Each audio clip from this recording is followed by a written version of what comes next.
Palantir has been long positioned as one of the military's biggest allies, but we're starting to see also how they're impacting government and healthcare, which in effect ends up impacting the vaccine rollout. So today we're going to take a bit of a closer look at how Palantir is changing the world through assisting healthcare systems. But before we get into that, we want to take a quick look at the price charts. We know that the last few days has brought a lot of drama. Monday, we saw things jump back up. Tuesday, we saw things trickle down a little bit for Palantir.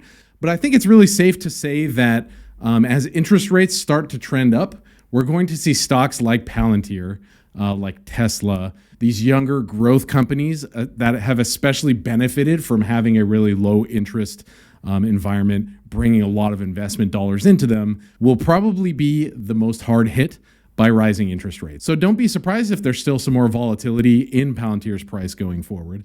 I wouldn't be super shocked if we went back into the teens at some point. Then again, remember, Palantir's management has said if you're not in this for the long term, 3-5+ years, just forget about investing in Palantir. So for me, when I'm investing in Palantir, that's what I'm thinking about. I've been doing a lot of videos following Palantir in the last few days, last week or so, and I'm learning a lot about what they do. I'm really interested in the company, and there's also a lot of you guys who just love these videos. So thank you guys very much for your support. Thank you guys for your feedback as well. Today we're going to be talking about the UK's NHS program, National Health Service. Last week I asked you, for those of you who are living in the UK, how has the vaccine rollout been going? My family back in California has started to receive shots. I haven't heard a lot from other people around the world, but it sounds like indeed things are going really well in the UK. In their annual report recently, Palantir showed us more about their partnership with the UK's National Health Service. First of all, they said, congratulations to NHS England for its speedy and effective vaccination program, placing the UK among the countries with the highest COVID-19 vaccination rates globally. Then on another slide, they mentioned that they signed a 2-year, $31 million contract with NHS England. Last week, I did a video about a lawsuit aimed at the NHS, in particular with their partnership with Palantir for the vaccination rollout going forward. If you want to check it out, click up here. So putting this video together was pretty interesting for me because I know here in Japan, the vaccination rollout is going to take a very long time. We're probably not really expecting to get, like for me to be able to get a vaccine until like December or something like that. Apparently there were cases in the past when international vaccines came to Japan and then ended up killing like thousands or millions of people or something like that. So Japanese like governors and officials are kind of like, Japanese bodies are different, so we need to see how the vaccine does. So like most countries, they're starting with some medical professionals and then elderly people and then rolling on down the list. So to understand Palantir's effectiveness in the UK, first let's take a look at how complicated the NHS and the UK health system is. The NHS is one of the world's biggest employers, and apparently it costs about £2 billion per week to run. I grabbed some info from this website called Understanding Patient Data, and they share a lot of good points that show us the complexity of the NHS. The first thing to explain is that the NHS is not a single organization. It is a mosaic of thousands of organizations, and its structure is always changing. This includes organizations that plan and pay for NHS services, commissioners, organizations that provide care, hospitals, general practices, etc., and those that oversee the system, national regulators and other bodies.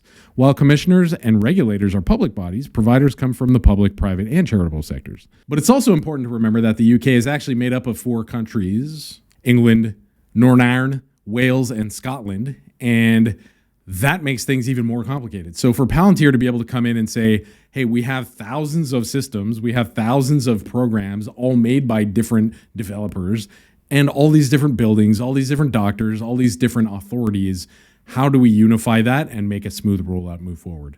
So check out these results for that smooth rollout. It clearly puts the UK kind of at one of the front runners of the planet. It says, where is the vaccine being given? Total reported vaccine doses administered per 100 people. Looks like the UAE and England are kind of like front runners of the world. Looks like England has 30 to 40 per 100 people. And this data is actually from February 11th, so it's probably even higher now. The UAE is also kicking butt. And then the next one, when will countries be fully recovered? The article talks a lot about how different companies were prepared in different ways and how different countries have been making different deals with other countries, and how, for example, India has like 1 billion people in it, but a lot of their vaccines are going to other countries and things like that. But this map shows us that by late this year, probably most of Europe and the US And it looks like French Guyana and Taiwan and the UAE will be good to go by the end of the year, hopefully. Mid 2022 is a lot of the rest of the developed world. And going on, this is just kind of some food for thought, not necessarily having to do with Palantir, but which vaccine has the greatest global reach? Pfizer and BioNTech, US and Germany, with 57. And then second, Oxford and AstraZeneca, Sweden and UK, 34. And then the US is Moderna. Going on down to China and Russia, Sinopharm, Sputnik, and Sinovac. And then finally, India with Covaxin. And so these countries and companies are producing the vaccines and sending them to these different places. And it looks like the UK is producing a lot of these vaccines, and the UK also is quite wealthy. And the UK isn't as large as a lot of other countries like India or China or the US. So there are some other advantages. We can't just say, hey, look at this information. It's all because of Palantir. Palantir is kicking ass. But it is really significant to say, look at a country as complex as the UK. With their National Health Service. And this vaccine rollout is being powered by Palantir, and that's probably one of the reasons it's going so well. So for me as a Palantir investor, this is exciting for me, and I think the more the public associates Palantir with solving really big problems like this, rather than just like, we used Palantir to kill some warlord in some country or something like that, the more and more people will ascribe value to the stock. So that's it for today. Thank you guys very much for your time. Looking forward to reading your comments down below. Love you guys and have a great one.